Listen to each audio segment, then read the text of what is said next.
Hello everyone, welcome to our channel meal o manager. पहले के video में हमने सारे टाइप्स के ग्रेन्स के बारे में जाना था। आज हम उन्हीं में से एक बार्ली यानी जौ की बात करेंगे। इससे पहले हम और 3 ग्रेन्स के इंडिविजुअल वीडियोस बना चुके हैं। आप चाहे तो उन्हें भी देख सकते हैं, लिंक डिस्क्रिप्शन में या आई बटन में मिल जाएगा। अब बात करते हैं बार्ली के बारे में। हम बात करेंगे कि बार्ली का ओरिजिन, उसका कल्टीवेशन, उसकी हेल्थ बेनिफिट्स और न्यूट्रिशनल वैल्यू और उसकी कॉमन डिशेज कौन कौन सी होती है। तो सबसे पहले बात करते हैं ओरिजिन की।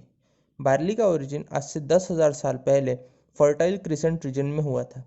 यहीं पे सबसे पहले इसका कल्टीवेशन और डोमेस्टिकेशन हुआ। आप सोच रहे होंगे कि ये फर्टाइल क्रिसेंट क्या होता है। तो फर्टाइल क्रिसेंट उस प्रदेश को कहते हैं जहाँ सबसे पहले एग्रीकल्चर कम्युनिटीज यानी कृषि समुदाय स्थापन हुआ। यह प्रदेश आज के इजराइल, ईरान, टर्की और सीरिया का भाग है। ये रीजन नाइल वैली और मिसोपोटामिया से मिलकर बना है। ये एरिया बहुत ही फर्टाइल यानी उपजाऊ है और पानी भी यहाँ भरपूर है। फिर फर्टाइल क्रिसेंट के बाद बार्ली वहाँ से यूरोप और एशिया में फैला। बार्ली यानी जौ का उल्लेख हमें ऋग्वेद और बाकी भी हमारे पुराने ग्रंथों में मिलता है। वैदिक लैंग्वेज और संस्कृत में बार्ली को यवा कहते थे। इससे हमें पता चलता है कि जौ भारत में बहुत पहले से ही यूज़ किया जाता है। 16th सेंचुरी तक बार्ली यूरोप में ब्रेड बनाने के लिए भी बहुत यूज़ होती थी। सुमेरियन एम्पायर में तो बार्ली को करेंसी यानी पैसे की तरह यूज़ करते थे। पहला अल्कोहलिक ड्रिंक भी बार्ली का बियर ही था। तो अब बात करते हैं बार्ली के कल्टीवेशन की। तो बार्ली एक विंटर क्रॉप यानी रब्बी क्रॉप है। यूजुअली नवंबर में बोया जाता है और मार्च के एंड या अप्रैल के शुरुआती हफ्तों में हार्वेस्ट किया जाता है। बार्ली एक शॉर्ट सीजन क्रॉप है और ये सैंडी या फिर मध्यम उपजाऊ जमीन में भी ग्रो कर जाता है। जो देश बार्ली का सबसे ज़्यादा प्रोडक्शन करते हैं उनमें आते हैं रशिया, ऑस्ट्रेलिया, जर्मनी, फ्रांस और यूक्रेन। इंडिया में जौ का उत्पादन उत्तर प्रदेश, राजस्थान, पंजाब, मध्य प्रदेश, हरियाणा और बिहार में होता है। आप इस मैप में इन राज्यों को देख सकते हैं। अब बात करते हैं बार्ली की न्यूट्रिशनल प्रोफाइल के बारे में। न्यूट्रिशनल प्रोफाइल को जानने से पहले हमें जौ को कैसे यूज़ करते हैं वो समझना होगा। पहला तरीका है होल ग्रेन बार्ली, यानी जैसा उसे खेत से लाया गया है वैसे ही बार्ली को आउटर कवरिंग निकाले बिना हम यूज़ करते हैं। उसे होल ग्रेन बार्ली कहते हैं। तो लेकिन बार्ली को आउटर कवरिंग निकाले बिना हम यूज़ ही नहीं कर सकते। तो जब हम उसका यूज़ करने के लिए आउटर कवरिंग यानी हल को निकाल देते हैं तो उसे हम हल्ड बार्ली कहते हैं। इसका यूज़ हम जौ के अलग अलग पदार्थ बनाने में कर सकते हैं। अब तीसरा तरीका है कि आउटर कवरिंग यानी हल के साथ साथ जो बार्ली का दाना है उसकी एक लेयर, जिसे ब्रैन लेयर कहते हैं, उसमें से भी एक लेयर निकाल देते हैं। तो ऐसी बार्ली को हम पर्ल बार्ली कहते हैं। अब ये पर्ल बार्ली जो होती है वो हर्ल्ड बार्ली से कम न्यूट्रिशियस होती है, क्योंकि पर्ल बार्ली में फाइबर्स भी कम होते हैं और जो लेयर हम निकाल देते हैं उसके भी न्यूट्रिएंट्स निकल जाते हैं। लेकिन कुकिंग के लिए ज़्यादातर रेसिपीज़ में हम पर्ल बार्ली का ही यूज़ करते हैं और मार्केट में भी पर्ल बार्ली ही मिलती है। तो न्यूट्रिशनल प्रोफाइल भी हम पर्ल बार्ली की ही देखेंगे। तो अगर हम 100 ग्राम अनकुक्ड पर्ल बार्ली लेते हैं तो उसमें 75 ग्राम कार्बोहाइड्रेट्स और 13.6 ग्राम्स फाइबर होते हैं, जो कि फाइबर्स कार्बोहाइड्रेट का ही टाइप होते हैं। तो टोटल कार्बोहाइड्रेट हम 88 ग्राम भी कंसिडर कर सकते हैं। प्रोटीन 9.9 ग्राम्स होते हैं और फैट 1.2 ग्राम हो सकते हैं। फैट बहुत ही कम होता है बार्ली में। विटामिन्स की बात करें तो B1, B2, B3, B5, B6, B9 यह होते हैं। विशेषता B1 और B3 भरपूर मात्रा में होते हैं।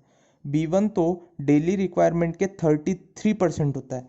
मिनरल की बात करें तो iron, manganese, phosphorus, molybdenum, magnesium, zinc, copper, selenium यह होते हैं। कैल्शियम भी प्रेजेंट होता है, बट वो बहुत ही कम मात्रा में होता है।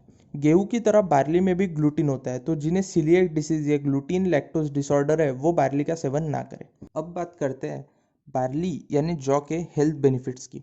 बीटा ग्लूकैन जो एक सोल्यूबल फाइबर होता है, उसकी हाई क्वांटिटी के कारण बार्ली भूख को जल्दी शांत करता है और वेट लॉस में मदद करता है। डाइजेशन को इम्प्रूव करता है और कॉन्स्टिपेशन को भी रोकता है। बीटा ग्लूकैन और विटामिन B3 कोलेस्ट्रॉल को लो करते हैं और हार्ट डिसीज के रिस्क को कम करते हैं। बार्ली का नियमित सेवन ब्लड प्रेशर को स्टेबल रखने में मदद करता है। बार्ली गालस्टोन्स को भी बनने से रोकता है। जौ में लिग्नैन नाम का एक सब्सटेंस होता है जो इम्यूनिटी बढ़ाता है और इंटेस्टाइन यानी अंतड़ियों को हेल्दी बनाए रखने में मदद करता है। बाकी सब ग्रेन्स की तरह बार्ली में एंटी न्यूट्रिएंट्स नहीं होते। आप सोच रहे होंगे कि ये एंटी न्यूट्रिएंट्स क्या होते हैं। तो ऑलमोस्ट सभी ग्रेन्स में एक सब्सटेंस होता है जो न्यूट्रिएंट्स के एब्जॉर्प्शन को कम करता है। ऐसे सब्सटेंस को हम एंटी न्यूट्रिएंट्स कहते हैं। हालांकि किसी भी धान्य में को पकाने के बाद एंटी न्यूट्रिएंट्स का प्रमाण बहुत ही कम हो जाता है, लेकिन बार्ली में एंटी न्यूट्रिएंट्स होते ही नहीं है। तो ये बार्ली की एक बहुत अच्छी बात है। बार्ली डायबिटीज़ को प्रिवेंट करता है क्योंकि इसमें फाइबर्स होते हैं और मैग्नीशियम भी होता है। मैग्नीशियम इंसुलिन प्रोडक्शन में इंपॉर्टेंट रोल प्ले करता है। मैग्नीशियम बोन्स और मसल्स को भी हेल्दी बनाता है। जौ किडनी के लिए भी अच्छा होता है। बार्ली वाटर तो किडनी स्टोन की ट्रीटमेंट के लिए भी यूज़ करते हैं। बार्ली कोलन कैंसर की रिस्क को भी कम करता है। कुछ रिसर्चेस में ये भी पाया गया है कि यह ब्रेस्ट कैंसर की रिस्क को भी कम करता है। बार्ली में प्रेजेंट फॉस्फोरस बॉडी टिश्यूज की डेवलपमेंट और रिपेयर में हेल्पफुल साबित होता है। बार्ली स्किन और हेयर के लिए भी अच्छा होता है। ये हेयर लॉस को कम करता है और हेयर ग्रोथ बढ़ाता है। ये स्किन की इलास्टिसिटी को भी बढ़ाता है। इसमें प्रेजेंट कॉपर रूमेटाइड अर्थराइटिस के सिम्टम्स को कम करता है। उसी तरह सेलेनियम बॉडी के इन्फ्लेमेशन यानी सूजन को भी कम करता है। अब बात करते हैं बार्ली के कॉमन डिशेस की। तो इससे हम बार्ली सूप बना सकते हैं, बार्ली वाटर बना सकते हैं, बार्ली खिचड़ी बनती है। मार्केट में बार्ली का दलिया भी मिल जाता है या आप घर पर भी दलिया बना सकते हैं। पर्ल बार्ली से पोहा, उपमा यह भी बनते हैं। बार्ली वाटर के भी कई फायदे होते हैं, जैसे डाइजेशन को बेहतर बनाता है, बॉडी को डिटॉक्स यानी शुद्ध करता है। वेट लॉस के लिए भी एक बहुत अच्छा ऑप्शन है बार्ली वाटर। बीपी को स्टेबल बनाता है, स्किन को ग्लोइंग बनाता है और साथ ही किडनी स्टोन के इलाज में भी बार्ली वाटर काम आता है। बार्ली को हम डाइट में इजीली ऐड कर सकते हैं। ये लोकल स्टोर्स में अवेलेबल भी होता है और एक अच्छा ब्रेकफास्ट ऑप्शन भी ये हमारे लिए बन सकता है। ये था बार्ली पर वीडियो। अगर वीडियो अच्छा लगा हो तो लाइक, शेयर और सब्सक्राइब करें। और अगर आपके कोई सजेशंस है तो कमेंट करके मुझे ज़रूर बताएं। Thank you.